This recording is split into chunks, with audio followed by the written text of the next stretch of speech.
I believe, as you mentioned, John, that will be a first down on the 25-yard line of the Vikings.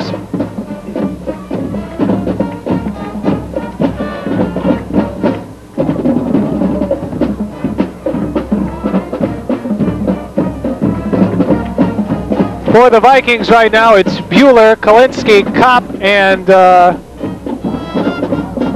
Terry Martin are the defensive backs. Norman and Bueller the linebackers. And the front line consists of Ruers, Canerva, Roberts, Munson, and Hinklin. Starting defensive unit for the Mustangs. Brawley, the quarterback for the Vikings. He has it 1st and 10 on his own 25. And they'll pitch the ball to Miller, and he'll go into the sideline, and up to make a good stop is Terry Martin. They brought both their linebackers on that play, Joe. And, of course, it was a good move by Niles to try to go outside in that situation. But they got the great support again from Terry Martin and shut off that play with about a 4-yard gain, which could have been a big one. Just what you want your defensive secondary to do when they read run, come up and make the hard hit. Also, Ruers doing a good job from that left defensive end position, stopping that play up as well. 2nd and 6, they lost a yard. And they'll give up the middle to Cathright, and the fullback is going to go nowhere, ridden out of bounds. And who's on top doing the riding? It's Ruers, number 15. And they lost another yard. Boy, that whole defensive line stopped the offensive charge of the Vikings offensive line, making the back have to run outside, and of course Ruers was right there to stymie him.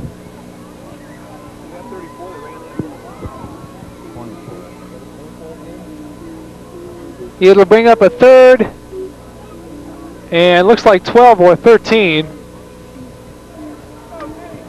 We got to look pass here, Joe, I would think. Niles in the eye once again, 2 wideouts, a single tight end. And Brawley will drop straight back, and under heavy pressure again, eludes one tackler, got around the end, and he'll pick up a few yards as the contain came up to help. Great pursuit again, Joe, by the Mustangs. But better yet, excellent coverage downfield by the Mustang secondary, linebackers and deep backs. There was nobody open. Brawley had time to throw. Looked like he wanted to throw the post to Kasarik, but that was covered well, and when he looked for that secondary receiver, he ran out of time. Well, you're right on that, Joe. A lot of times we don't think of how well the coverage is or how good the coverage is. We're just watching the pursuit and the defensive lineman trying to stop the pass. A low snap, but the punt is away. It's a high kick, a short one again, and Kopp will make the catch without the fair catch signal and step forward for a few yards to the 45. Gutsy little move that makes a lot of coaches nervous, I think, but in this case it worked out for a couple of extra yards. So the Mustang defense once again does its job and turns the ball over to the offense in excellent field position. Portage Central will take it 1st and 10 on their own 45-yard line. Just under 11 minutes left to play.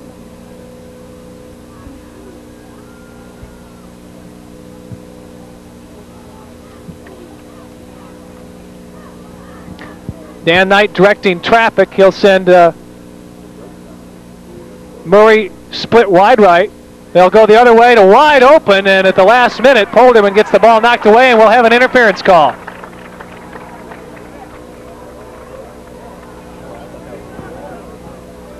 Well, those things are so hard to call by a referee, Joe.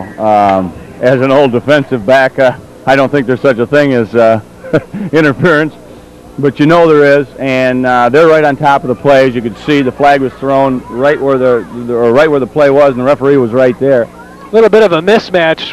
Maurice Miller trying to cover Polderman, and Polderman had good inside position. The ball was on the money, and he had to climb his back to knock the ball down. Good call by the officials, and it'll be an automatic first down for Portage Central.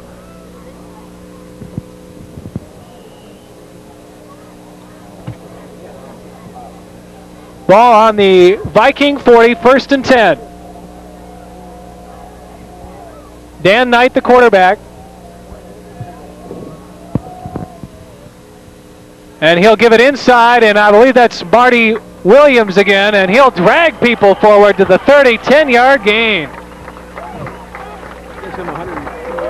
Unofficially over 100 yards now from Marty Williams, the senior. 6'3", 215 as he dragged tacklers forward for a couple of additional yards. Another excellent play by Marty, and I think that just the way that Coach Knight's been calling the plays, things have, with both Steve Pewitt and Marty Williams back there, it really keeps Niles on their heels, Joe. Excellent job once again by the front offensive line of the Mustangs as they control the line of scrimmage. Again, the option to Pewitt, and he's got a big hole, cuts it back inside, and down inside the 15, close to the 10. Dan Knight, the sophomore, reading the option veer offense extremely well. And Pewitt running hard over the left side for another Mustang first down. Pickup of close to 15, the ball resting on about the 14-yard line. And the Mustangs knocking on the door again. Nothing fancy about this drive, keeping the ball on the ground. And they're running behind Sperry right now, the tackle on the left side. And they'll go back up the middle right side to Marty Williams down inside the 10 and close to the 5. Or he's tripped up. Joe, you know, on that veer offense, you just read the tackle or the ends block, or on the defender where he goes, you don't block him, and then Dan Knight has to make a decision on whether to hand the ball off to Peter Williams or keep it himself for the pitch. And for a sophomore, he's done an excellent job all night of reading that. Oh, he sure has. On the last play, though, a little counter, no real option there. Just turn and give it to your big fullback. And he'll come down an option this time and keep it himself and fall forward inside the 5 to close to the 3.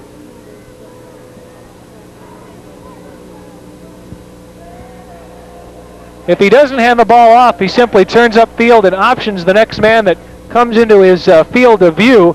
We've got an official timeout on the field now. We're going to get a measurement, Joe. And here comes the chains. Perhaps one of the most unscientific measurements in all of sports. Boy, that's for sure. You've got guys to bring the ball completely, or to bring the chains in from the other side of the field, and you're going to lay it down and give the first down to the Mustangs.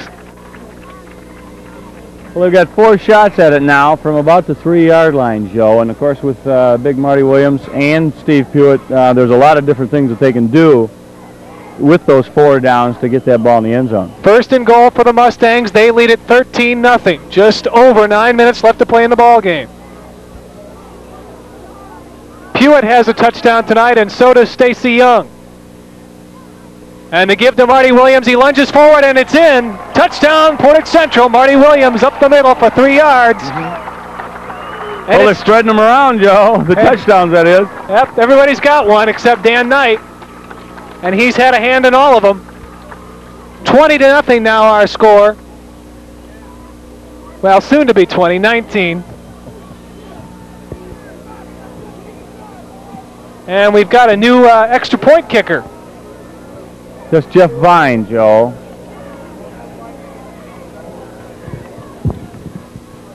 And the snap is bad and picked up by Stacy Young, and he's going to be thrown down. But we've also got a penalty flag.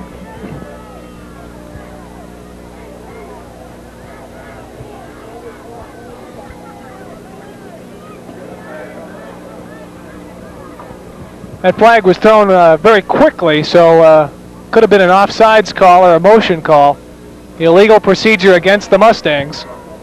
We'll back them up 5. I believe in that, Joe, that they can just decline the penalty, and Niles will yep, you're right. Get the play, and we'll kick off. So the score will remain 19-0.